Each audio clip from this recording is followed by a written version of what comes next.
محض اتفاق یا باقاعدہ منصوبہ بندی۔ 2024 سے اب تک 10 امریکی سائنسدان لاپتہ یا مارے گئے۔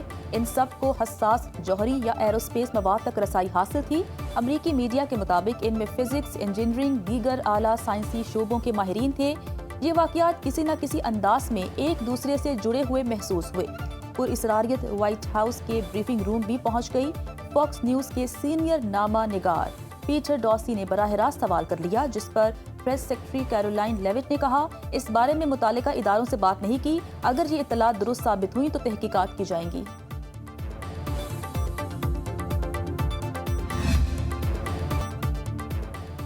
سعودی عرب نے $3 ارب کے سیف ڈپازٹ کی مدت میں توسیع کر دی۔ اعلامیے کے مطابق سعودی فنڈ برائے ترقی اور اسٹیٹ بینک آف پاکستان کے درمیان معاہدہ ہو گیا۔ وزیر خزانہ محمد اورنگزیب کی موجودگی میں سعودی ڈپازٹ کی مدت میں توسیع کے معاہدے پر دستخط۔ معاہدے سے پاکستان کے بیرونی مالی استحکام کو مزید تقویت ملے گی۔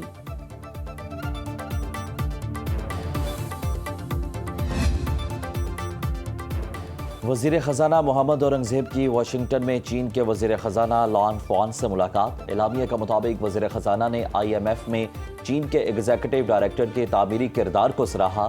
پاکستان کے پہلے پانڈا بانڈ کے اجرا سے متعلق پیش رفت سے بھی آگاہ کیا۔ وزیر خزانہ کی پیپلز بینک آف چائنا کے گورنر ڈاکٹر پان گوانگ شینگ سے بھی ملاقات۔ وزیر خزانہ کو بیجنگ کے دورے کی دعوت دی گئی۔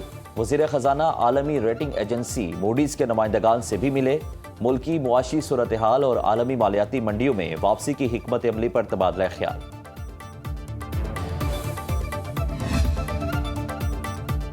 پاکستان سٹاک مارکیٹ میں مسلسل چوتھے روز تیزی۔ 100 انڈیکس میں 1119 پوائنٹس کا اضافہ، انڈیکس 1,71,031 پوائنٹس پر پہنچ گیا۔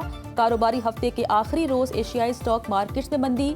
جاپانی سٹاک مارکیٹ کے نکئی انڈیکس میں 0.8%، ٹوپیکس انڈیکس میں 1.1% کمی، جنوبی کوریا کے کاسپی انڈیکس میں 0.3%، آسٹریلوی سٹاک مارکیٹ میں 0.4% گراوٹ۔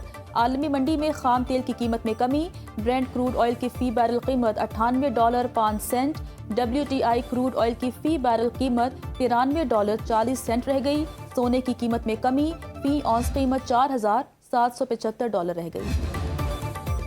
بھارتی اور اسرائیلی کتب و اشیاء کی درآمد پر پابندی قانونی طور پر درست قرار۔ وفاقی آئینی عدالت نے لاہور ہائی کورٹ کی جانب سے حکومت کو دی گئی تمام ہدایات کالعدم قرار دے دی۔ جسٹس عامر فاروق نے اکثریتی تحریری فیصلہ جاری کر دیا۔ فیصلے میں کہا کہ خارجہ پالیسی اور قومی سلامتی کے معاملات ایگزیکٹو کا خصوصی اختیار ہیں، عدلیہ اس میں مداخلت نہیں کر سکتی۔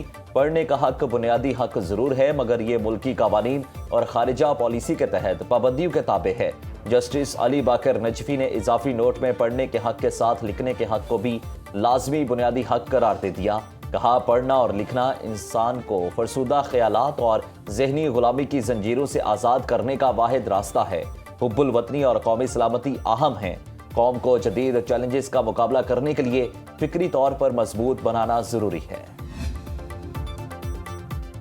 گوگل پنجاب میں 1 لاکھ سے زائد طلبہ کو گوگل سرٹیفکیشن کورسز مفت کرائے گا۔ وزیر اعلیٰ مریم نواز کی زیر صدارت اجلاس۔ پنجاب میں پہلی بار کالج ایجوکیشن کی سٹینڈرڈائزیشن کا فیصلہ۔ مریم نواز نے کالج طلبہ کے لیے الیکٹرو بس فیسلٹی کی منظوری دے دی۔ ہونہار اسکالرشپ کے لیے تمام اہل طلبہ کو وظیفہ دینے کا حکم۔ پنجاب کے تمام کامرس کالجز کا یونیورسٹیوں سے الحاق کا فیصلہ۔ پنجاب کے 166 سرکاری کالجز پہ نئی اور جدید IT لیب بنانے کی منظوری۔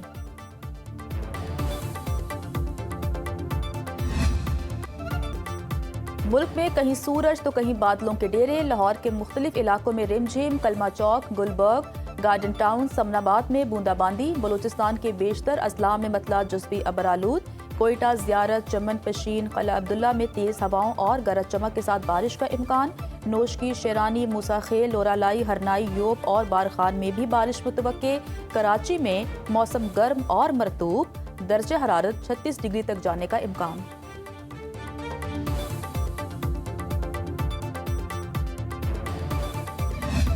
ابھی تو پراپرلی وہ گرمی شروع بھی نہیں ہوئی کہ لوگ فریج چلائے، فریزر چلائے، AC پنکھا چلائے، لیکن جہاں تک بجلی کی ضرورت ہے وہ رسد ابھی تک پوری نہیں ہو رہی۔ لوڈ شیڈنگ کی صورتحال تو کہ پوچھو مت نا، ہمیں تو ٹائمنگ کا ایک انایا ہے ہی نہیں ہے۔ مجھے تو لگتا ہے کہ ہمیں دوبارہ پتھروں والے دور میں لے کے جانے لگ رہے ہیں، اور تو کوئی نظر نہیں آتا ہمیں ان سے آپشن۔ بجلی کا شارٹ فال 5000 میگا واٹ سے بڑھ گیا۔ کراچی کے کئی علاقوں میں بجلی بندش کا دورانیہ 17 گھنٹے تک جا پہنچا۔ لاہور میں ہر گھنٹے بعد 1 گھنٹہ بجلی غائب۔ پشاور میں 8 سے 12 گھنٹے تک لوڈ شیڈنگ معمول بن گئی۔ اسلام آباد اور راولپنڈی میں لوڈ شیڈنگ کا دورانیہ 8 گھنٹے تک جا پہنچا۔ حکومتی کمپنیز کی اوگرا کو 1 جولائی سے گیس مہنگی کرنے کی درخواستیں۔ وفاقی وزیر توانائی اویس لغاری کی پیک آورز میں لوڈ شیڈنگ پر عوام سے معذرت۔ کہا عوام پریشان نہ ہو، لوڈ شیڈنگ عارضی ہے، بجلی کی سپلائی بہتر ہو جائے گی۔ 4000 میگا واٹ کے شارٹ فال کا سامنا ہے، پورا ملک اندھیرے میں نہیں۔ سوشل میڈیا پر غلط پروپیگنڈا کیا جا رہا ہے۔